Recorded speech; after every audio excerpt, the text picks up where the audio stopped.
Have you ever served in a combat zone, Governor? I have not, Congresswoman. Okay. Are you still friends with school shooters?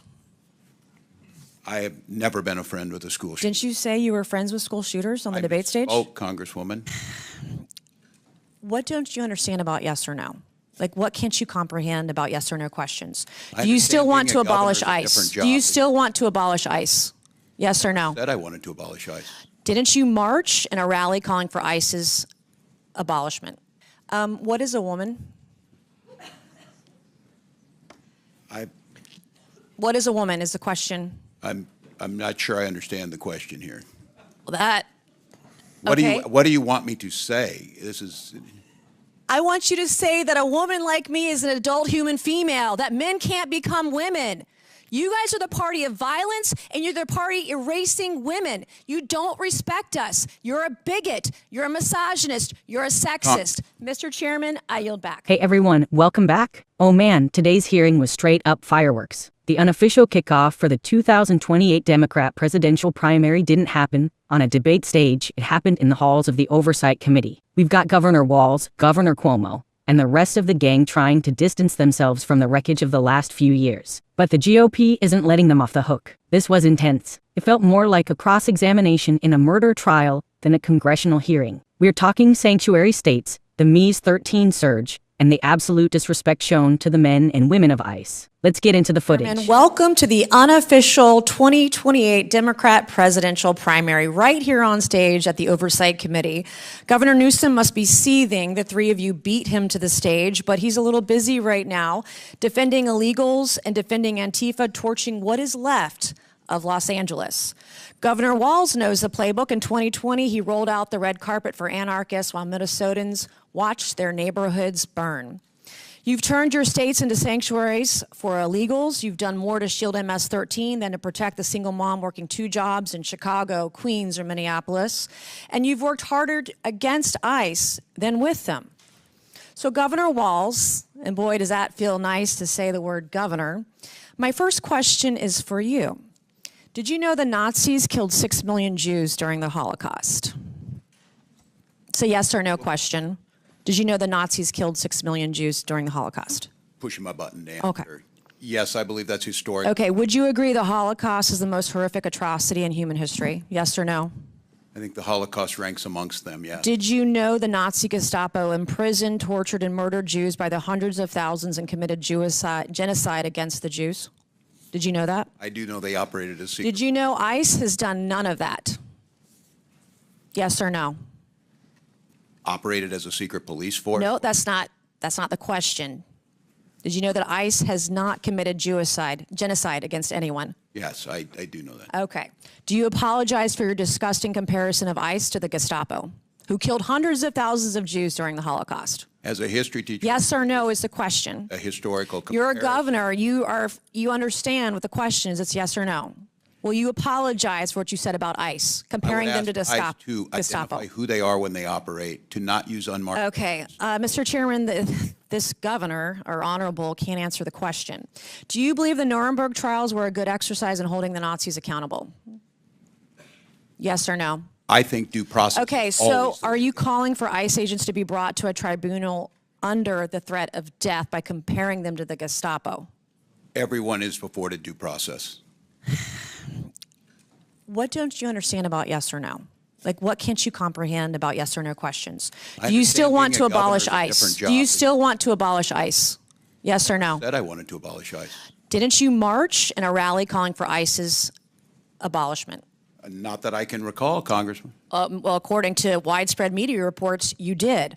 And the media is always correct. How do you rate Kamala Harris's job as border czar? I want a number between 1 and 10. How was she as border czar? I wouldn't have a way to measure that. I was not in the administration. Weren't you her running mate for vice president? As in the campaign. And you can't rate her role as border czar on a scale of 1 to 10. Was she great at 10 or was she a 1? Terrible. I think her proposal that she put forward to make sure we had the bipartisan immigration. It wasn't bipartisan. Did you ever personally speak with Kamala about Joe Biden's cognitive collapse? Not that I can recall, Congressman. Not as her running mate for vice president. You never once talked to her about the president and why she was nominated instead of him. No, not that I can recall. What kind of operation were you guys running over there? I was more concerned with Donald Trump's cognitive Thank God things that we were. he's president and J.D. Vance is vice president and not you. Have you ever served in a combat zone, Governor? I have not, Congresswoman. Okay. Are you still friends with school shooters? I have never been a friend with a school shooter. Didn't you say you were friends with school shooters on the debate stage? Oh, Congresswoman. Yeah. I Is think that's very bullying evident. is As a teacher and a bullying parent. is my mom was a teacher. I'm a high school dropout. We can talk about that later. Is bullying okay? Is bullying okay as a teacher? Is bullying okay? Yes or no? Is it okay to bully somebody? I think yes there's or a no? time to push back at a bully. So yes, I do think there's a time. So you think it's okay to bully others? I think it's okay to bully the bully at times. Well, you're showing that the Democrat Party is a party of violence. Were you at Tiananmen Square? Have I been to Tiananmen Square? I have. Were you at Tiananmen Square? I have been at Tiananmen Square. When were you there?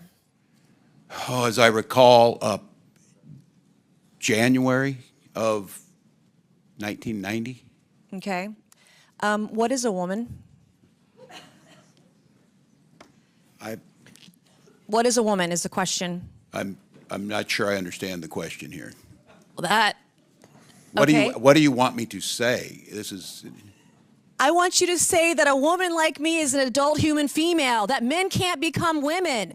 You guys are the party of violence, and you're the party erasing women. You don't respect us. You're a bigot. You're a misogynist. You're a sexist. Mr. Chairman, I yield back. Welcome to the unofficial 2028 Democrat presidential primary, live from the Oversight Committee stage. The segment starts with a literal history lesson that Governor Walz probably wishes he could skip. He's backed into a corner over his previous comments comparing ICE agents to the Nazi Gestapo. Think about that for a second. The questioning is relentless.